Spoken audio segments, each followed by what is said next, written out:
trying to listen to what youth say is going to work in terms of helping students who are experiencing homelessness to stay engaged in school and off the streets. And if they end up on the streets, how do we, as a community, work to get them off as quickly as possible? There's a lot of moving parts to the 15th night. It's a network of over 60 agencies and organizations. The schools are involved, Rotary's involved. So I often think of 15th night as like a big sandbox, and I'll say, we need everyone to play in this sandbox. It's just trying to figure out where you can make the most difference. And so my job as the coordinator is to help individuals and organizations plug in the right way to this work to try and end youth homelessness here in our community. So really we think of, these are kind of the framework that we use for the 15th night. Youth advocacy, our role is to make sure that youth's voice are heard and that they're at the right tables, and that we aren't speaking on their behalf. So a lot of what I do, or the people that are involved with 15th night do, is make sure that youth are empowered to be in the right places.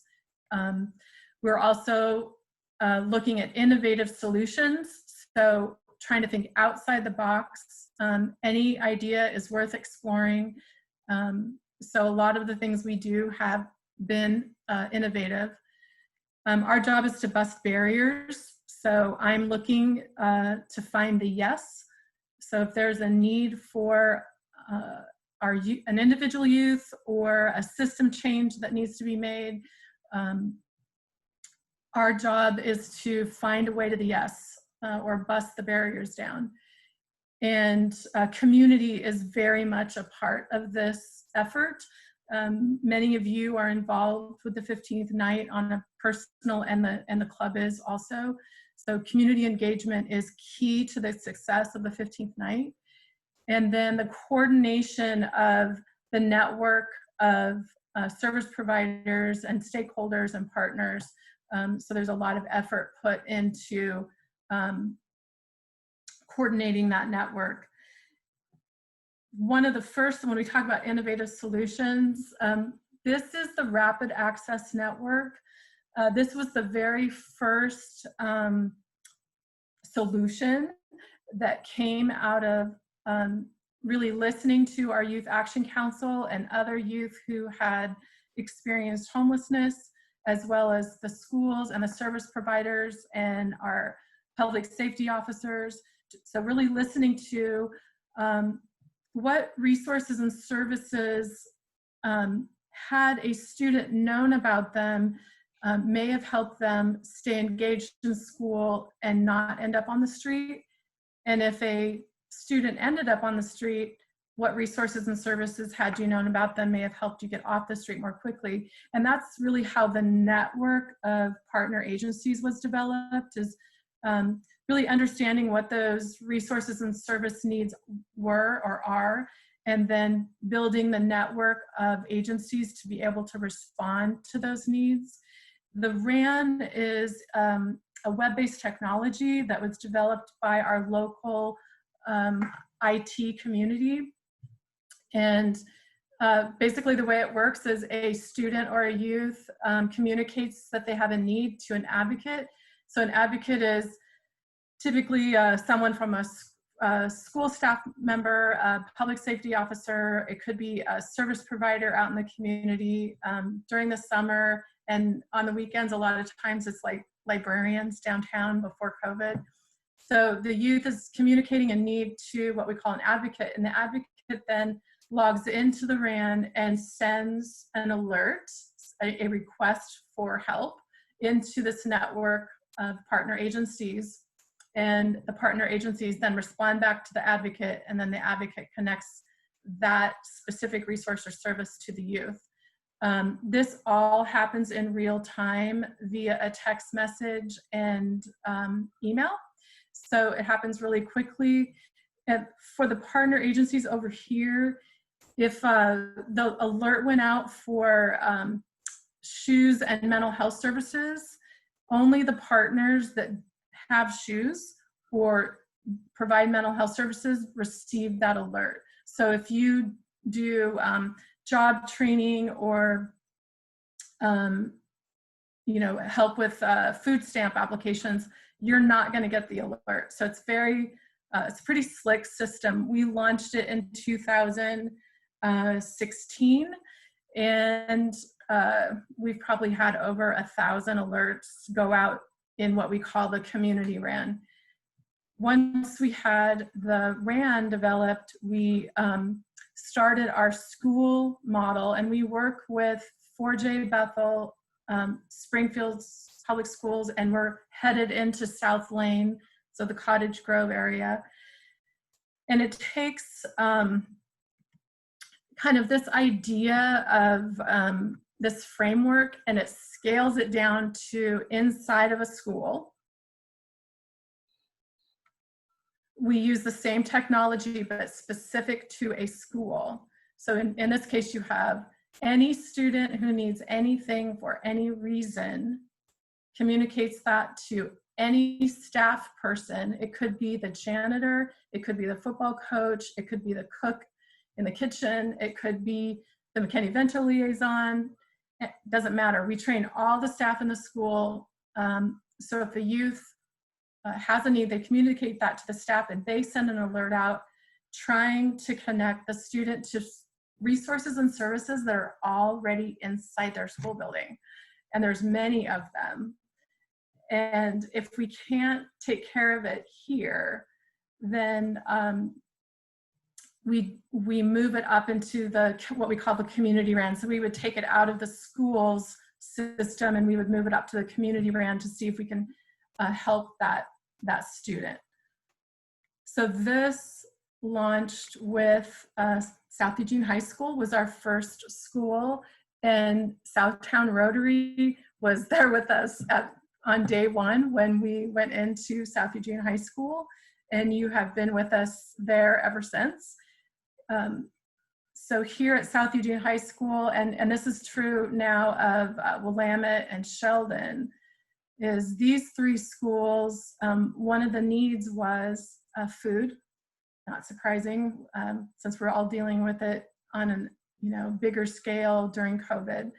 But inside of a school, the need was food. And so working with partners to create food pantries inside schools. So these three schools now have food pantries that are operated by students and supported. At Willamette, it's Emerald Valley Rotary. I know that Southtowne's involved with South Eugene High School. And this one is very community, like this is basically the Sheldon community is helping get that one up and running and started. So these are the schools that we're in. It's not just about food pantries. It's really what we do is we go in and we do interviews, and we try and interview as many staff people as possible to find out what resources and services that they are aware of in their school, how they're helping students access those resources currently, and what they wish they had for their students that they don't have. And once we have basically done that report and kind of understood the needs and the culture of the school from the staff's perspective, then we work with community to try and address some of those barriers, and one of them, or bring those resources in. One of them has always been food. Here at Sheldon High School last year, we worked with 4J and were able to bring a program that Cahoots runs called Hoots, so H-O-O-T-S. And so 4J brought, in January of 2020, brought Hoots into all of their high schools. So they're there a couple times a week. That was a mental health need that was identified by the staff at Sheldon. it actually comes up at all the high schools, but Sheldon in particular, when we interviewed their staff, had a big focus on mental health for their kids, their students. And so we, a 15th night, worked with 4J and with Hoots and was able to get those services inside all the high schools in 4J. So COVID. So what happened for us during COVID is that RAND system that I showed you, I've showed you a couple of times. We were contacted by the community and asked if we could create that RAND system for broader community use, meaning that anyone in the community here in Lane County that had a need could connect to a network of agencies. And it was mainly done through if the person was already working with a local agency or a church. So that system, we basically stopped doing everything 15th night because 15th night is actually me. I'm the boots on the ground, the paid boots on the ground. And then we have our Youth Action Council facilitators. And so when we say 15th night needs to do something that's something like that, that means I'm going to do it. So we immediately just kind of stopped doing everything else and got this other system set up. It's called the Lane Emergency Resource Network. It's called the LEARN. It also has about 60 different network partners. But you know, the LEARN is serving like brand new babies, you know, grade schoolers, high schoolers, middle schoolers, but it's also like people with disabilities, the elderly. It's like, it doesn't matter who you are or why you need help during COVID. If you're working with an agency or a church, those network partners are able to send alerts for help in the LEARN. And so I, along with the United Way of Lane County, we monitor the LEARN so I can see all the alerts. We also set up, many of you are a community responder volunteer with the 15th night. We also made that available in the LEARN. So community responders are people like you who get alerts via text message and an email when the network can't find what it needs. So it could be shoes, it could be a bicycle, it could be a dryer, it could be a food. Food was a big thing right out of the gate with COVID.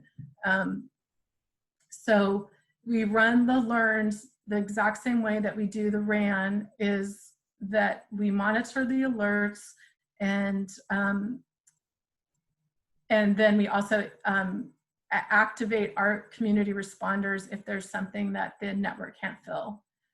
So I don't know if the LEARN will continue, how much longer it will go on. Right now, we're just leaving it up and running and going until we know it's not a need or there's a better system in place to deal with the larger community issues of connecting people. But I have really tried to turn more of my attention towards our youth. And so the other thing that happened during COVID was there was a group of people that wanted something to happen in terms of shelter in place for homeless youth. And so 15th night, quickly did a lot of work. We surveyed youth. We worked with our youth serving partner agencies and the schools to try and understand who are the kids, where are they, how many are there, and what do they need. We knew shelter was going to be a thing. And so the temporary emergency shelter launched in May. St. Vincent de Paul was the provider. And that went on for 30 days. And then when St. Vincent de Paul closed down all of their COVID emergency shelters, like the one at the fairgrounds and the one over in Springfield, then they also closed the youth shelter. We were able to partner with an organization called Youth Era, so ERA, used to be called Youth Move. Many of people know them by Youth Move. We partnered with them, and so they were able to rehire the shelter staff, and so we have a day shelter open 7 days a week from 11 to 6 p.m. So kids can come in and there's a napping area, they can shower, there's a bathroom, there's 2 meals a day plus snacks. And then our partner agencies have been coming into the shelter space to help connect the kids to resources and services. So instead of the kids going out to a partner agency, we've invited partner agencies in one at a time, very scheduled, to come in and help meet the needs of the kids that are accessing the shelter. And our next focus for 15th night, so 15th night, we're gonna work to try and find, continue to work towards a permanent shelter solution. And there has been a bigger group working on that plan for the last 2 years. I know Lieutenant Mozan was a part of those conversations early on. Those conversations and plans are still happening. But for 15th night, our next kind of focus is really trying to help create a comprehensive, coordinated community plan to shelter and house our youth. So basically bringing in all the agencies that are providing shelter or housing on some level for youth, and bringing them together, trying to understand what the needs are, and putting together a comprehensive plan with our partners, and coming back out to the community and saying, here's what we have, here's what we need, and coming out together with that. So next year, we still have our work in the schools. We've been working with the school districts to figure out what next year is going to look like. We've done the work with 4J. Next year we will be at Churchill High School, so we'll still be at Sheldon and South Eugene High School, but we're going to do that assessment piece at Churchill, and be really flexible with the schools about how they're going to do school next year. So I want to stop sharing my screen, but do I just say stop share? If I do that, I just don't know. Do I just do stop share, that red button? Yes. Yes. Okay. Okay. Yeah. There I am. You did good. Hello. Thank you. Yeah, so that's 15th night, hopefully, in a nutshell. Like I said, a big piece of the 15th night is community. It is you, and you have stepped in big into this issue, and I hope you're in it for the long haul, because it's a long haul fight for these kids, but we are making progress, and we're doing it because of people like you. So I want to say thank you for not shying away from this, and for being in there with us and with the rest of the network. So I'll stop talking, and if people have questions, I can answer them if there's enough time. I'm not sure if everyone knows the significance of the name 15th night. Could you explain where that comes from? Yeah, so 15th night is in reference to an observation made by Looking Glass Community Services that a youth who is new to the street, so their first night on the street, that we as a community have a very narrow window of time to intervene before they're more likely to become chronically homeless.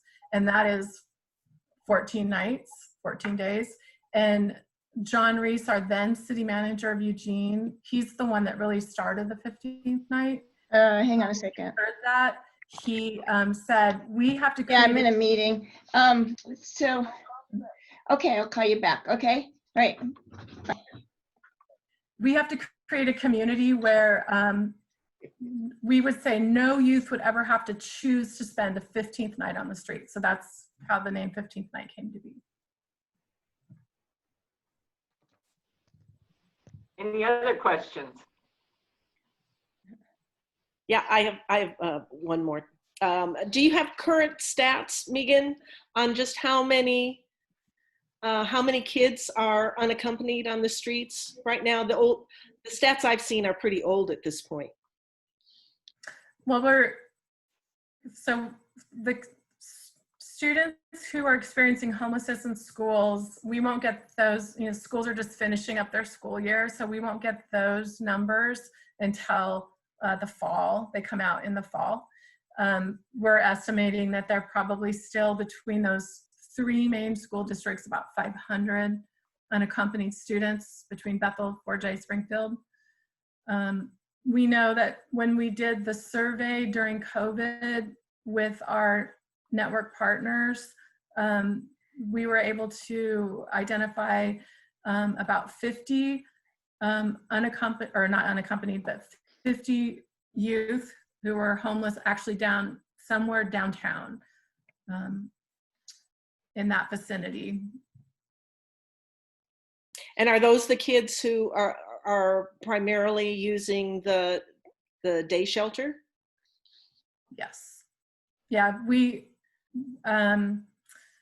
thought we might be seeing because the older kids, maybe 17, 18 on up, but actually the average age at the shelter is between 15 and 16. So it's the younger kids. How has usage at the shelter fluctuated or changed since the overnight closed and the day shelter services? Are people still coming and using those services? That's a great question. So the day this is hard to talk about. So the day the shelter closed, Southtwowne Rotary via Susie went out and bought tents and sleeping bags and tarps that we had to hand out to those kids. So they had something, and most of them ended up under the Washington Jefferson Street Bridge, and I think Lieutenant Mozan can talk about how dangerous that area is. But so what's happening now? Sorry. No, that's okay. Thank you so much for all of the work. It is not easy. What's happening now is the kids that actually are staying in the tents have to take turns coming into the shelter because they can't leave their stuff. So that's what we see is them coming in groups. And then also some of the shelter staff is going down. So instead where you'd have 16 to 20 kids in there at a time, you're seeing 5, 10 at a time. But we're also seeing new kids that we hadn't seen when it was shelter overnight. So yeah. Anyway, thank you for doing that Friday night, because that was huge. I have a question. Is there any overlap or partner with New Roads? Because I know they're serving mostly older youth in the 18 to 22 bracket. Yeah, so we've been, and I say we, it's not me, but the day shelter staff has been working with the New Roads outreach team. So, and Hosea as well. So trying to find where the kids are and where they went, but working together with the partners that are, all of them that are serving. But yeah, we are. I know that I heard a couple days ago that they were working with the outreach teams from New Roads. Have recent protests caused any problems for those that are seeking help? Have you seen any interruption in their ability to request services or anything?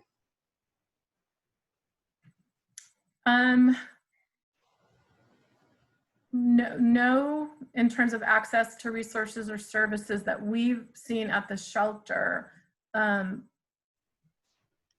I think, some of the kids are drawn to,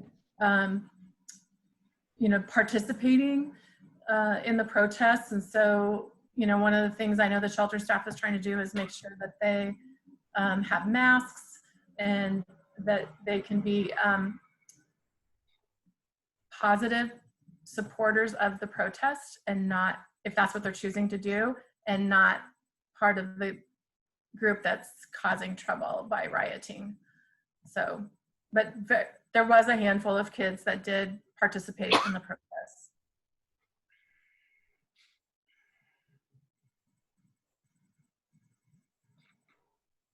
Other questions for Megan? What do you see as your biggest challenge Well, going Megan, forward? Jean, can you say that again? Given the amount of uncertainty, what do you see as your biggest challenge in the next few months?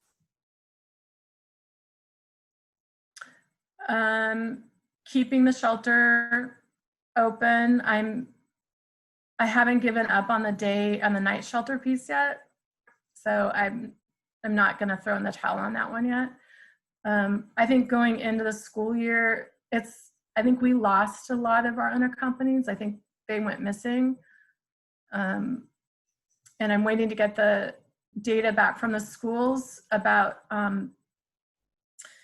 the participation of the unaccompanied students during the spring term, so we can figure out how many we as a community. When I say we, I'm talking about as a community. How do we go find the kids that didn't show up to do distance learning, especially the ones that were unaccompanied, because they're completely, on their own. So I think that would be a challenge going into next fall.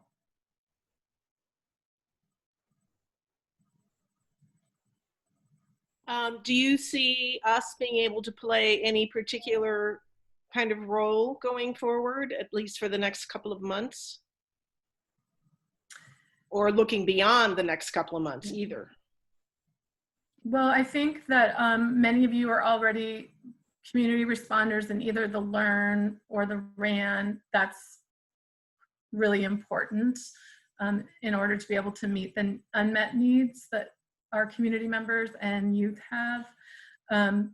I also think that you have a lot of expertise and connections and knowledge that you can bring to the table when we're talking about things like creating a comprehensive plan for our community. And so I think really engaging in helping with the planning of that, but also then advocating with our community to make that plan actually happen.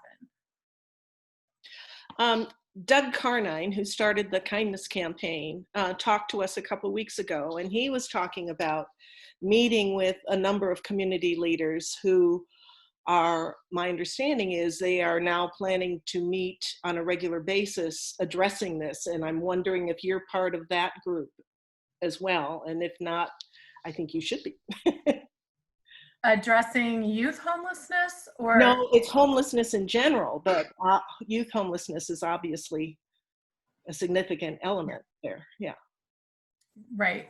Those are the people that actually become adults and become homeless. Right, chronically homeless. Yeah. Continue their homelessness. Yeah. Yeah. I do know Doug, so Okay. I'll reach out to him. Okay. Thank you. Yeah.